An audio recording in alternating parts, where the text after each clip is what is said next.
What's up, you guys? Sean Ross Sapp, Fightful.com, here with the name you know. We got Doudrop. How you doing? I'm doing well, Sean. How are you doing? I'm doing awesome. I mean, you're in the middle of, quite frankly, a big change in your life. You're over here in the States. How's that been for you? It's been a real whirlwind. Like, every day is something new. Like, even just moving country from Scotland to Florida, like America, and moving into Florida in itself is a massive change. Like, things are just so different. But then to be moving from NXT UK to main roster in itself is such a huge change that every day I'm just like, wow, this is a lot. But it's been really fun, and it's all a learning experience, and I'm really, really enjoying myself. I'm so intrigued to find out how you found out that you'd be moving to the States, that you'd be on Raw, like all this is huge. Actually, I was in my living room and I was just getting ready to leave to go and do some training with some friends, and I got the call, and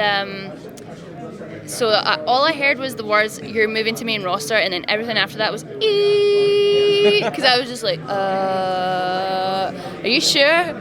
And then, so it was like March 1st, and I was like, did I get the date wrong? Is this April? Is this an April Fool's? Because that'd be really cruel. Don't do this to me. And they're like, no, get ready. You have to move like really soon. I was like, oh, okay, sweet. I'll go pack a bag. Bye.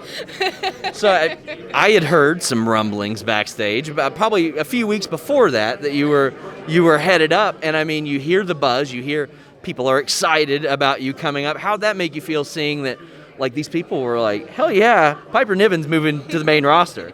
It was really great. Like, obviously, it was really difficult because I wanted to do my best to like stay off Twitter, stay off social media, because this is the thing I found. Like, I thought, oh, just like play it really smart and like post in UK time, but all I posted about back home was my dog, food, and Scotland, and none of those things are the same in Florida. Yeah. So I was like, I have nothing to talk about. I'm just gonna close. You gotta get one of those apps that makes it look like you're in Scotland right. instead. I was like, how often can I reuse these old photos before someone gets suspicious? And the name, some people love it, some people don't like it. How did you feel when you were told, hey, your name's gonna be Doudrop? At first I was kind of like, okay.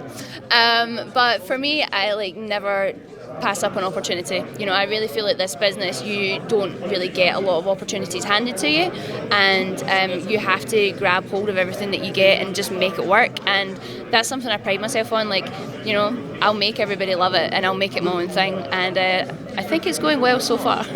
How has it been working with Eva Marie? She spent some time away, and in that time away, you really emerged as a name in the company, outside the company. How has that been working with her? It's actually been really fun. Like, obviously, she's super high maintenance. And I'm a super low maintenance kind of girl. But, they always say opposites attract, right? And I really think she's been excellent for me, because coming from NXT UK, I missed out on NXT, where I would have learned a lot of things, would have picked up a lot of things, and just gotten used to the American environment, bigger crowds. And so for me, this is like being thrown in the deep end, and she is the life raft that I needed to kind of like just get a bit more comfortable. Is there anybody else that specifically helped you out a lot, whether it's a producer, a writer, a wrestler, since you've moved over? There is a girl called Stephanie DeLander, and without her, I don't think I would have any hair left, because I would have pulled it all out by now. She got to America around about the same time as me, and she's like helped keep me right, and just been a real solid friend. Have you had any like face-to-face conversations with Vince McMahon yet since you've got there, and what's that been like? It's been so cool. Like, I love him. No, I think he's like just such a boss. We've had like little interactions and stuff, and the first time I met him, he was like, oh, lovely to meet you, we're gonna have a lot of fun with your character. And I was like, oh, well, I consider myself a professional play fighter, so I'm all about fun. And he was like, oh, this kid. Doudrop, I want to thank you so much for taking the time. Until next time, guys, we're out.